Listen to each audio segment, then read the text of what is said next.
Il était une fois Alassane Draman Ouattara en campagne contre le chômage. Mais ça, c'était avant. Parce qu'aujourd'hui, c'est un autre jour. La première souffrance du docteur, c'est que depuis l'école primaire, il avait un rêve. Et il a voulu, à la fin de ses études, réaliser ce rêve. Nous entrons à l'université, nous en sortons très fougueux et puis nous souffrons. Nous n'avons même pas le minimum pour nous occuper de nos parents qui sont en train de souffrir. Même 5 000 par mois, c'est difficile. Nos enfants ne peuvent même pas aller dans les écoles qu'il faut. Le minimum, on n'en a pas. Nos amis d'hier qui ont arrêté les études en classe de CM2, aujourd'hui sont des références, alors que nous qui sommes docteurs, qui devions être des références, nous sommes à la traîne, nous sommes obligés de donner ce contrat avec ce dispositif auquel vous avez assisté pour pouvoir avoir le minimum. Qu'est-ce que celui qui a une licence peut faire qu'un docteur ne peut pas faire? Nous souffrons, c'est pourquoi nous interpellons l'État de Côte d'Ivoire, qui permet que nous travaillions par vocation, parce que celui qui travaille par vocation travaille bien. Mais si on doit avoir un travail par défaut, on le fera mal.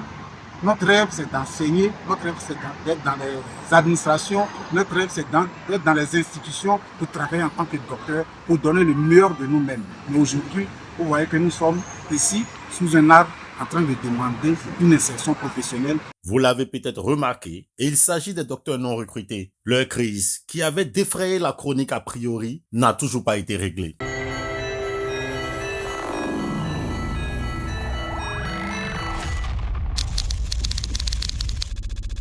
Il faut croire qu'il y a deux genres d'Ivoiriens, ceux, comme les députés suppléants, qui récemment ont manifesté tranquillement devant le Parlement et ont même eu droit à une antenne de télévision pour exprimer leurs griefs. Et il y a les autres. Voici le dispositif policier qui a été mis en place pour empêcher les docteurs non recrutés de manifester par une grève de la faim le 24 décembre 2024 à l'école normale supérieure de Cocody. Interpellés à plusieurs reprises par les forces de l'ordre en alerte, c'est en caméra cachée que nous avons dégoté ces images. Les moindres faits et gestes des passants étaient scrutés. La raison, la crème de notre système de formation est réduite à de simples vandales. Étant sur le terrain, j'ai eu à échanger avec les forces de l'ordre. Ils nous ont fait savoir qu'ils ont reçu l'ordre de faire en sorte que des gens qui viendront vandaliser le concours n'aient pas accès à ce concours. J'ai compris que la réalité du terrain n'a pas été donnée. Nous avons été là-bas pour observer une grève de la faim et non pour vandaliser un concours. C'est pourquoi je réitère cette information. Notre objectif, c'est d'observer une grève de la faim de façon pacifique. En effet, s'ils étaient à l'école normale supérieure ce jour-là, c'est parce qu'il s'y déroulait un concours de recrutement de docteurs non recrutés, auquel ils n'adhèrent pas, parce qu'ils n'entrent pas dans le canevas des promesses du ministre Adama Diawara, bafoutage ou promesse pour laquelle ils avaient mis fin à leur manifestation. Donc, quand le concours de 2023 va finir, vous-même, je vais vous laisser le soin de faire le point sur ceux qui vont rester sur le carreau. Et en ce moment-là, ceux-là, moi, je vais faire une communication au Conseil des ministres là-dessus pour proposer des pistes. On va rentrer dans le futur. Donc, pour la gestion du stock existant, comme je l'ai dit, après le concours de 2023, ce qui reste, vous allez faire vous-même le point, nous envoyer la liste de ceux qui vont rester. Et puis, bon, moi, je fais une communication au Conseil des ministres pour dire, voilà les possibilités. Au niveau de la fonction publique, on verra ce qu'on peut faire éventuellement. Et au niveau de l'ENS aussi, je vais voir avec l'éducation nationale ce qu'on peut faire aussi. On peut faire un recrutement exceptionnel pour l'ENS. Passons d'abord le concours de 2023. Après l'ENS, on verra ce que le gouvernement peut éventuellement faire. Et puis bon, ce que le privé, on aurait une réunion avec la CGSI par exemple pour voir est-ce qu'au niveau du privé, il ne peut pas nous donner un coup de main pour prendre certains docteurs non recrutés. C'est comme les établissements privés, les universités et grandes écoles privées. Je vais être très clair dessus pour l'avenir, pour éviter qu'on continue dans ce problème.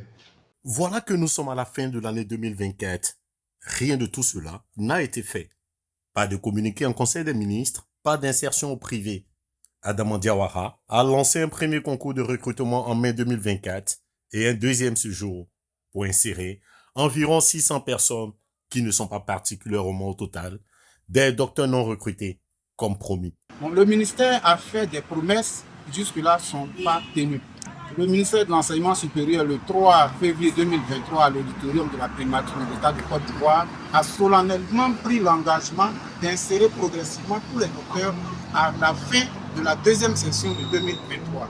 Malheureusement, à notre grande surprise, 2024 nous avons constaté que le ministre a lancé encore un autre mouvement. C'est pour cela justement que nous entamons ces grèves de la faim pour que le ministre fasse de notre situation une priorité pour que cette crise soit résorbée. Des promesses non tenues hier, aujourd'hui et peut-être demain.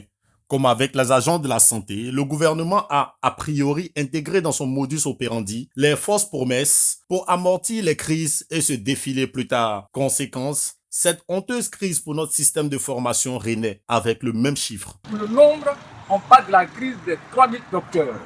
Le nombre n'est pas exagéré. Le dernier recensement du ministère a donné 2350 docteurs. Mais il faut noter que certains docteurs qui ne croyaient pas ne se sont pas fait recenser. Et en plus, il y a eu d'autres soutenances. Donc, le nombre de docteurs approximatif est d'environ 3000 docteurs au chômage en Côte d'Ivoire. Même chiffre, mais également même méthode de répression. On se rappelle des docteurs non recrutés, arrêtés et jugés pour avoir manifesté pour leur recrutement. Aujourd'hui encore, la police est envoyée pour casser ce mouvement. Même pour les docteurs non recrutés, c'est une première victoire. Le premier élément de réponse pour dire que nos voix sont entendues, c'est le dispositif que nous avons constaté à l'ONS. Si donc les corps à pied sont là, c'est parce qu'ils savaient que nous allons être là pour une grève de la faim. Si donc ils savaient que nous sommes là pour une grève de la faim, ça veut dire que le ministère de l'Enseignement supérieur est informé que nous devons être là. Ça veut dire qu'il est informé de la situation des docteurs. Et 200 docteurs par département, par exemple, que le seul concours de recrutement ne peut pas satisfaire. Donc nous sommes sûrs et certains aujourd'hui, au vu de ce que nous avons vu, que notre voix est en